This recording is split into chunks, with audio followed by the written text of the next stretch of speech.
بسم اللہ الرحمن الرحیم الحمدللہ رب العالمین والصلاة والسلام علی ختم المرسلین۔ اسٹاکہولم سویڈن سے عارف کسانہ کی جانب سے سلام قبول کیجئے۔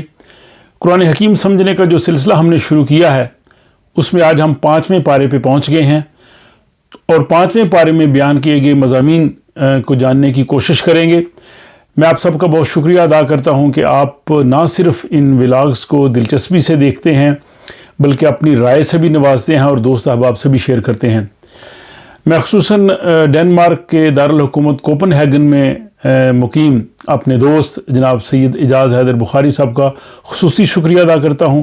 وہ خود ایک دینی اور علمی شخصیت ہیں، وہ ان ولاگز کو دیکھنے کے بعد اپنی قیمتی رائے سے بھی نوازتے ہیں، اس لیے میں ان کا بہت شکریہ ادا کرتا ہوں۔ تو آج ہم چلتے ہیں جناب 5ویں پارے کی جانب۔ 5ویں پارے میں سورہ نساء جو ہے وہ جاری ہے، جو کہ قرآن حکیم کی چوتھی سورہ ہے، اور یہ پورا پارہ جو ہے وہ سورہ نساء پہ مشتمل ہے۔ اس میں 17 رکوع ہیں اور 124 آیات ہیں، اور سورہ نساء کی آیت 24 سے لے کے 147 تک جو ہے وہ 5ویں پارے میں آتی ہیں۔ یہ جو ابتدائی آیات ہیں اس 5ویں پارے کی، ان میں نکاح اور کنیزوں اور لونڈیوں کے بارے میں جو احکامات ہیں، چونکہ یہ ابتدائی اسلام میں یہ صورتحال درپیش تھی اور قرآن نے غلامی کا سلسلہ ہمیشہ کے لیے بند کر دیا گیا۔ جو غلام اس وقت معاشرے میں موجود تھے ان کو کہا تھا کہ رفتہ رفتہ ان کو آزاد کر دو، اور مزید نئے غلام بنانے پہ پابندی تھی۔ قرآن حکیم نے یہی کہا ہے کہ جو بھی جنگ میں لوگ پکڑے جائیں ان کو یا آپ ایکسچینج آف پرزنرز، آپ قیدیوں کے تبادلے میں، یا آپ کو ان کا کچھ فدیہ لے کے آپ کو چھوڑنا پڑے گا۔ اس لیے قرآن حکیم سمجھنے کی اس کوشش میں ہم ان آیات کی طرف زیادہ توجہ دیں جو ہماری عملی زندگی سے متعلقہ ہیں، جن میں احکامات دیے گئے ہیں، اور اس کے بعد آیت 24 سے جو ہے وہ احکامات شروع ہو جاتے ہیں، جس میں یہ کہا گیا ہے کہ ایک دوسرے کے مال کو ناحق طور پہ نہ کھاؤ، اور پھر جو 29 اور 30 آیت ہے اس میں کہا گیا ہے کہ جو بھی ظلم کرے گا وہ دوزخ کی آگ میں ڈالا جائے گا۔ اور اس سورہ نساء کی جو 31ویں آیت ہے 5ویں پارے کی،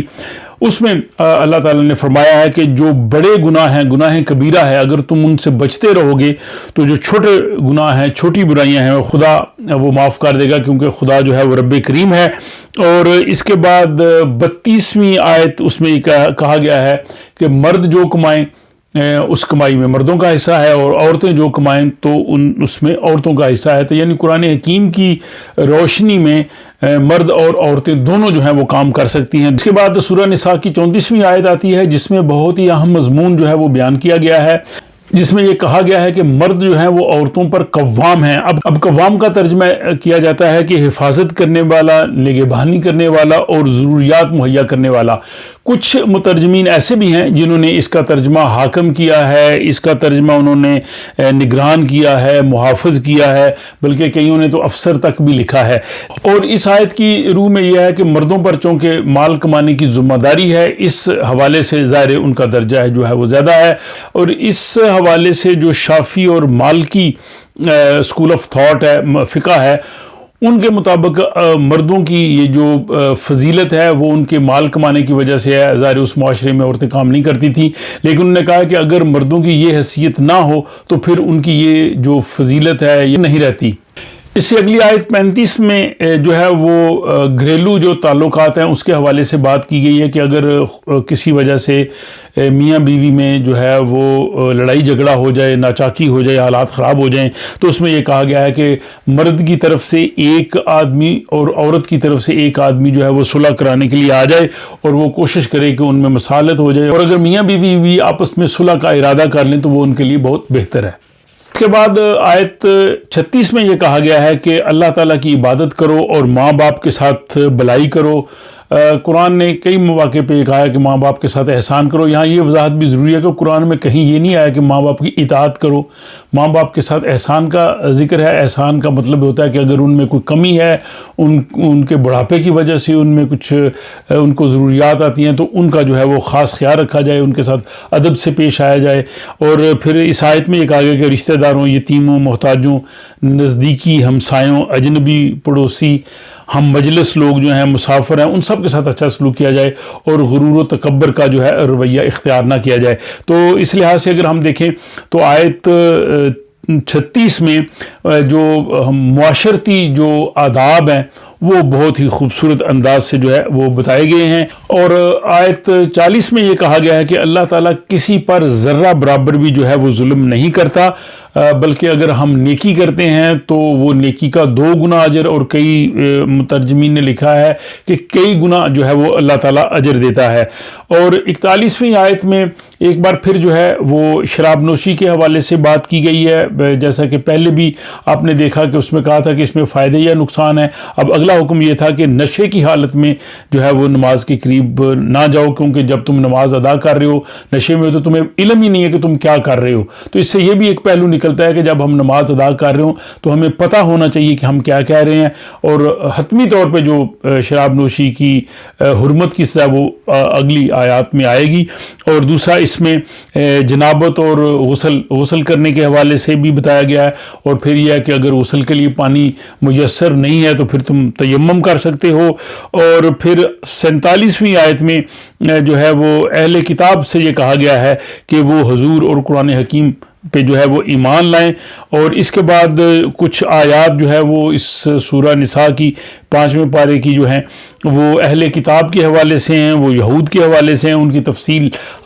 جب آپ اس پارے کا ترجمہ پڑھیں تو وہاں سے آپ دیکھ سکتے ہیں۔ اور اس کے بعد اس کی جو آیت 58 ہے اس میں یہ کہا گیا ہے کہ اللہ تعالیٰ آپ کو حکم دیتا ہے کہ امانت جو ہے وہ اہل لوگوں کے سپرد کرو۔ آپ کے پاس اگر کوئی بھی امانت ہے تو اہل لوگوں کے سپرد کرو۔ اس سے کچھ لوگوں کا یہ بھی رائے ہے کہ ووٹ جو ہے وہ بھی ایک امانت ہوتی ہے، اور وہ بھی آپ لوگوں کو اہل لوگوں کے سپرد کرنی چاہیے۔ اور پھر یہ ہے کہ حکومت اگر کرو تو حکومت میں عدل و انصاف سے جو ہے وہ کام لو، اور جو بھی فیصلے کرنے ہیں وہ عدل کے ساتھ کرو۔ اور اس کے بعد اگلی آیت جو ہے وہ 59 ہے، اس میں یہ کہا گیا ہے کہ یا ایھا الذین آمنوا اطیعوا اللہ و اطیعوا الرسول و اولی الامر منکم۔ بہت ہی خاص مضمون اس آیت میں کہا گیا ہے کہ اللہ اور اللہ کے رسول کی اطاعت کرو، اور پھر اولی الامر کی اتھارٹی کی، جو آپ کے ہاں اتھارٹی ہو اس کی کرو، اور ظاہر وہ اتھارٹی ہو جو اللہ اور رسول کے احکامات کے مطابق چلے۔ تو بعض مقامات پہ قرآن حکیم میں صرف آیا ہے کہ اللہ اور اللہ کے رسول کی اطاعت کرو، لیکن یہاں پہ جو ہے وہ ساتھ اول الامر، ظاہر اسلام ایک اجتماعی دین ہے، ایک معاشرتی سیٹ اپ رکھنے والا ہے، تو اس لیے یہاں پہ یہ بھی کہا گیا ہے۔ اس کے بعد اس آیت کے بعد پھر کچھ منافقین کا ذکر کیا گیا ہے جو اس کتاب پہ ایمان نہیں لاتے، اور پھر آیت آ جاتی ہے 65۔ اگر اس کو اگر آپ دیکھیں تو یہ 59 آیت کے ہی تناظر میں آتی ہے، اور اس میں بہت ہی قابل غور پیغام دیا گیا ہے۔ فلا و ربک لا یؤمنون، کہ رسول پاک صلی اللہ علیہ وسلم کو مخاطب کر کے کہا گیا ہے کہ آپ کے رب کی قسم کہ وہ مومن نہیں ہو سکتے۔ کون لوگ؟ حتی یحکموک، کہ جب تک وہ آپ کو حاکم تسلیم نہ کر لیں، فیما شجر بینہم، کہ جو بھی ان کے درمیان اختلافات ہو، تمام اختلافات میں آپ کو وہ حاکم تسلیم نہ کر لیں۔ اور پھر صرف یہی نہیں کہ آپ حاکم تسلیم کر لیں اور آپ کے فیصلے کو تسلیم کریں، بلکہ اس فیصلے کے خلاف دل میں معمولی سی بھی گرانی تک محسوس نہ کریں۔ اس حد تک جو ہے وہ جو شان رسالت جو ہے وہ اس 65ویں آیت میں جو ہے وہ بیان کی گئی ہے۔ اور اس کے بعد آیت 69 آتی ہے جس میں کہا گیا ہے کہ جس نے رسول کی اطاعت کی وہ روز قیامت انبیاء اور صدیقین کے ساتھ جو ہے اٹھایا جائے گا۔ پھر اس میں شہداء اور صالحین کا ذکر ہے، اور اس کے بعد اس آیت کے بعد پھر جہاد کے حوالے سے اور اللہ کی راہ میں جو جنگ کرنا ہے، قتال ہے، اس کے حوالے سے جو ہے وہ ذکر آتا ہے۔ اور اس کے بعد سورہ نساء کی جو 75ویں آیت ہے وہ بہت اہم ہے۔ اس میں یہ کہا گیا ہے کہ تمہیں کیا ہو گیا ہے کہ تم ان مظلوم عورتوں، مردوں، بچوں کے لیے نہیں لڑتے جو کمزور ہیں اور جو بار بار پکارتے ہیں کہ اے رب ہمارا کوئی حامی و مددگار بھیج اور ہمیں اس ظلم کی بستی سے نکال۔ اور اس کے بعد پھر مزید جو ہے وہ آیات آتی ہیں جو جہاد کے بارے میں ہیں، جو اللہ کی راہ میں جنگ کرنے کے حوالے سے ہیں۔ اور پھر اس میں یہ بھی کہا گیا ہے کہ وہ لوگ جو اللہ کی راہ میں جنگ کرنے سے اس لیے ڈرتے ہیں کہ ان کو وہاں شاید وہ مارے جائیں، تو انہیں یہ بتا دو کہ موت تو جو ہے وہ کسی جگہ بھی آ سکتی ہے۔ اور اس کے بعد آیت 80 میں یہ کہا گیا ہے کہ جس نے رسول اکرم صلی اللہ علیہ وسلم کا حکم مانا اس نے اللہ کا حکم مانا، اور جو بھی روح گردانی کرے گا تو رسول اکرم صلی اللہ علیہ وسلم کو فرمایا کہ آپ ان پہ نگہبان نہیں ہیں۔ اور اس کے بعد سورہ نساء کی 82ویں آیت ہے جس میں کہا گیا کہ افلا یتدبرون القرآن،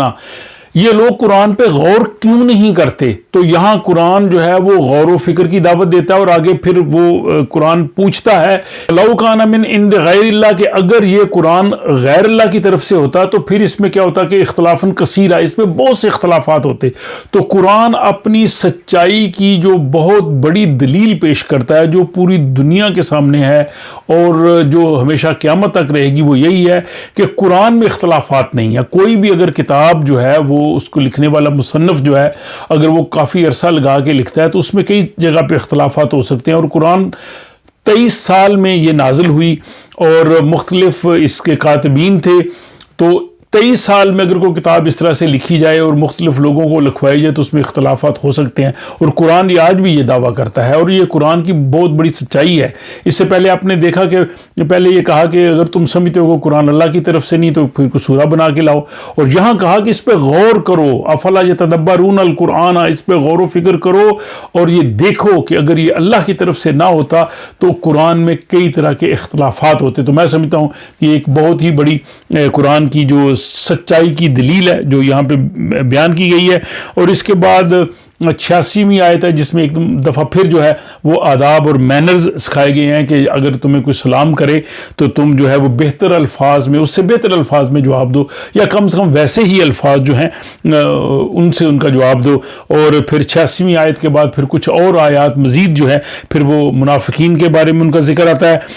اور اس کے بعد سورہ نساء کی 92 آیت آ جاتی ہے جس میں کہا گیا وَمَن يَقْتُلْ مُؤْمِنًا مُتَعَمِّدًا، جس نے اگر کسی مومن کو جان بوجھ کر جو ہے وہ قتل کیا تو اس کی سزا کیا ہوگی؟ فَجَزَاؤُهُ جَهَنَّمَ، کہ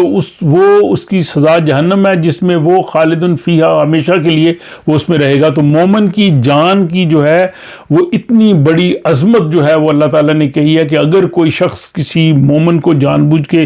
جو ہے وہ قتل کرے گا تو اس کے نہ صرف اپنے باقی اعمال ضائع ہو جائیں گے بلکہ وہ ہمیشہ کے لیے جہنم کی آگ میں جو ہے وہ جلتا رہے گا۔ اور اس کے بعد جو آیات ہیں ان میں جہاد کے حوالے سے اور ہجرت کے حوالے سے اور اللہ کی راہ میں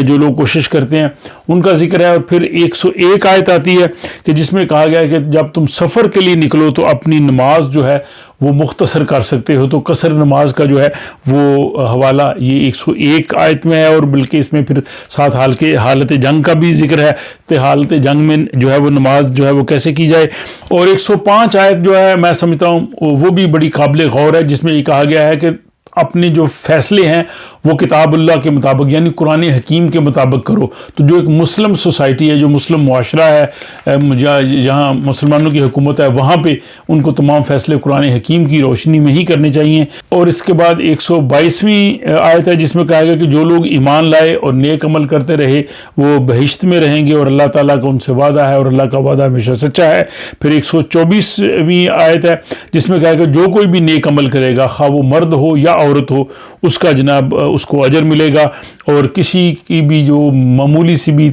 تل کے برابر بھی جو ہے وہ کسی کی حق تلفی نہیں ہوگی۔ اور 127ویں آیت میں یتیم عورتوں کے حوالے سے بات کی گئی ہے، ان کے حقوق کی بات کی گئی ہے، یتیموں کے ساتھ بھلائی کا حکم دیا گیا ہے۔ اور پھر آ جاتی ہے جناب 129ویں آیت، اس میں ایک مرتبہ پھر جو ہے وہ ایک سے زیادہ شادیوں کے حوالے سے بات کی گئی ہے۔ آپ کو یاد ہے کہ پچھلے 4تھے پارہ میں سورہ نساء کی جو 30ری آیت تھی جس میں یہ کہا گیا تھا کہ اگر تم یتیم عورتوں کے بارے میں جو ہے وہ کچھ انتظام نہ کر سکو تو تم شادی کر سکتے ہو، اور پھر اگلا کہا تھا کہ ان کے ساتھ تمہیں عدل کرنا ہوگا، تو وہاں پہ جو ہے وہ یہ عدل کا ذکر تھا۔ تو گویا اس آیت میں 2 شرائط تھیں، اور جو دوسری شرط تھی وہ عدل کی تھی، اور عدل کے حوالے سے اب اسی سورہ کی 129ویں آیت میں کہا گیا ہے کہ تم ہرگز اس بات کی طاقت نہیں رکھتے کہ ایک سے زائد بیویوں کے درمیان پورا عدل کر سکو، اگرچہ تم کتنا بھی چاہو۔ پس ایک طرف پورے ملانے طبع کے ساتھ نہ ہو جانا، یعنی ایک طرف ہی نہ جھک جانا اور دوسری جو ہے وہ درمیان میں لٹکتی رہے، اور اگر تم اصلاح کر لو یعنی حق تلفی و زیادتی سے بچتے رہو تو اللہ تعالیٰ بخشنے والا نہایت مہربان ہے۔ یعنی یہ بتایا گیا کہ انسانی فطرت ہے کہ انسان کے لیے